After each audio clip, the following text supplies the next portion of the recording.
They called him a dreamer, a man who talked too slow, thought too deep, and dreamed too big.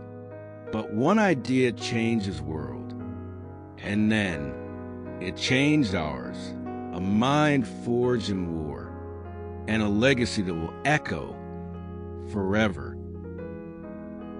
Born in silence, in a small, cold home in Los Angeles, silence was louder than words.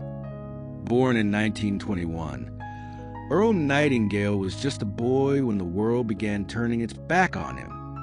His father left, his family was poor, and silence became his only friend.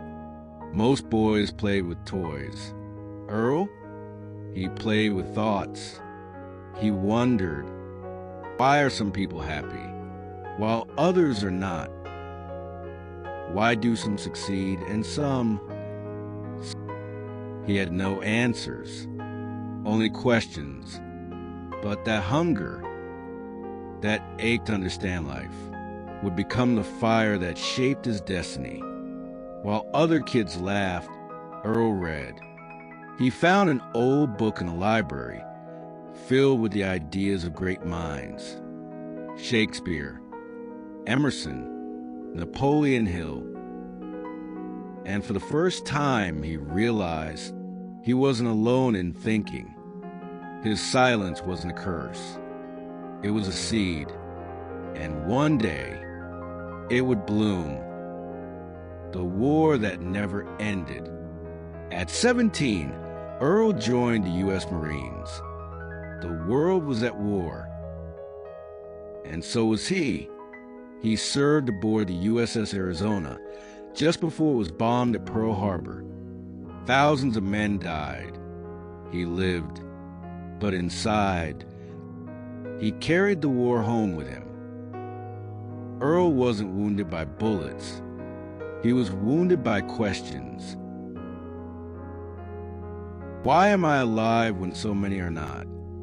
What now? What does it all mean? He wandered for years, haunted, searching, until one day, he heard a voice on the radio, a voice that said, "We become what we think about," and it stopped him cold. Was it that simple? Was the secret that close? In 1956, Earl recorded a message for his sales team at the insurance company where he worked. He titled it, "The Strangest Secret." Just a few words, a few ideas, but those words would change the world. You become what you think about. The message was raw, real, simple. People didn't just hear it. They felt it. They lived it. The record sold over 1 million copies.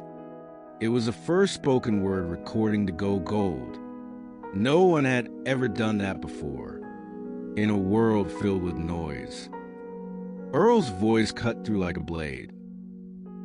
Not because he shouted, but because he spoke the truth. Millionaire with a microphone. He wasn't just a speaker. He was a prophet with a microphone. Earl launched a daily radio program, Our Changing World. It aired in over 30 countries and ran for 3 decades. And every day, he reminded people that the mind is more powerful than any weapon, that success begins within, that life is not something that happens to you, but something that happens through you. Earl didn't chase money. He chased meaning. But the money followed anyway. From a poor boy with no father to a millionaire with a message heard by millions, he proved you don't need a stage to change the world, just a voice and a vision. The mind's mirror. Earl believed something radical. That life is a mirror, and the reflection you see is the reflection of your thoughts. He said, your world is a living expression of how you are using your mind.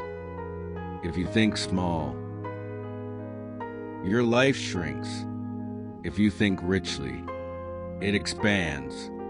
People called him the Dean of Personal Development, but he was more than that.